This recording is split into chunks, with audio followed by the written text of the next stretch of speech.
नमस्कार साथीहरू। आज यो ब्याचलर भिसामा जापान आउनेहरूको बारेमा थोरै कुराकानी गरौँ। यो ब्याचलर भिसामा जापान आउनेहरू कति रहर पालेर आएको होला, त्यत्रो पढेर आउँछ र खर्च पनि थुप्रो खर्च गरेर आउँछन् कन्सल्टेन्सी मार्फत।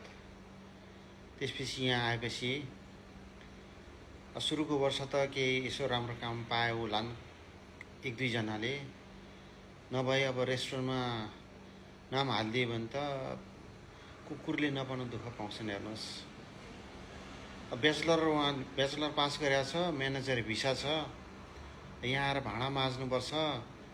अब नेपालीले चलाएको रेस्टुरेन्टमा काम गर्नेहरूलाई त साह्रै गाह्रो छ। हेर्नुहोस्, भाँडा माझ्ने हो, उसले केही काम गर्न आउँदैन। अब उसले काम सिक्ने हो, त्यो काम सिकेर कहिले उसको तलब बढ्ने हो, उसले कहिले तलब पाउने हो, साह्रै समस्या छ। हेर्नुहोस्, यसै पनि यो ब्याचलर भिसाको काम नभएर होला जापानमा यो भिसालाई गोमी भिसा भन्दो रहेछन्। गोमी भिसा भनेको केही काम नहुने, गोमी भनेको थाहा छ होला नि, फोहोर भिसा। फोहोरलाई जसरी पोको पारेर फालिन्छ त्यस्तै भिसा हो यो भन्न रहेछन्। हुन पनि कता कता मलाई पनि त्यस्तै लाग्छ, किनभने भाषा नै सिक्दैनन्।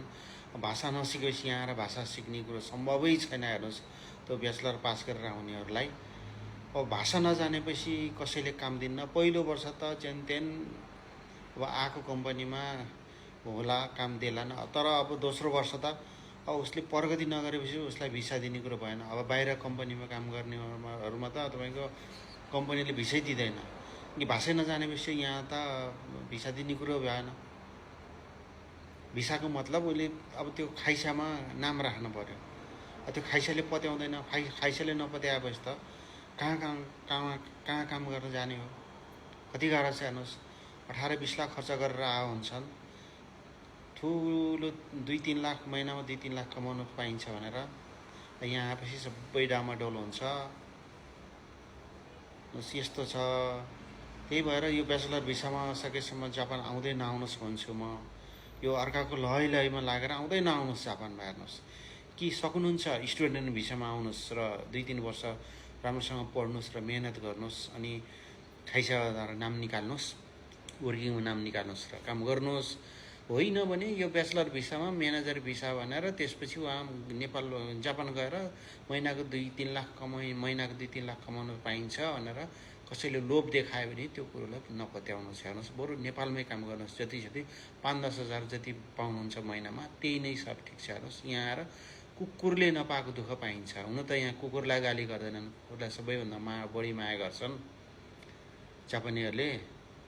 तर पनि हामीले भन्दाखेरि कुकुरले नपाएको दुःख भन्छौँ, किन नेपालमा कुकुरले बढी दुःख पाउँछ नि त।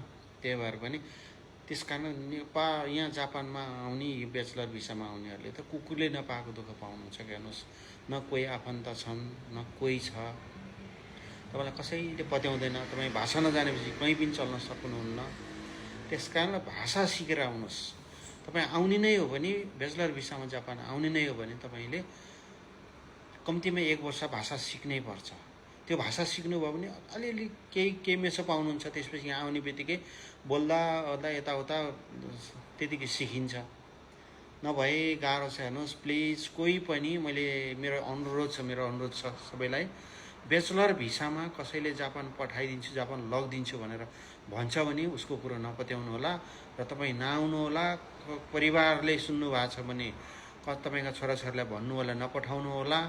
र तपाईँले यो जसले सुन्नु भएको छ यो कुरा तपाईँले आफ्नो साथीहरूलाई, आफन्तलाई, इष्टमित्रलाई सबैलाई सुनाइदिनु होला। ब्याचलर भिसा पास गरेको भनेर त्यो भिसामा जापान नआउनु होला। धन्यवाद, नमस्ते। यो भिडियो अलिकति लामो भयो, तपाईँहरूलाई कस्तो लाग्यो राम्रोसँग पुरै भिडियो सुनेर तपाईँलाई मन पर्यो भने मलाई फलो गर्नु होला। म फलो ब्याक दिने नै छु। अनि कमेन्ट पनि गरिदिनु होला, सेयर पनि गरिदिनु होला र लिङ्क सहितको रिपोस्ट पनि गरिदिनु होला है त। ल, नमस्ते, धन्यवाद।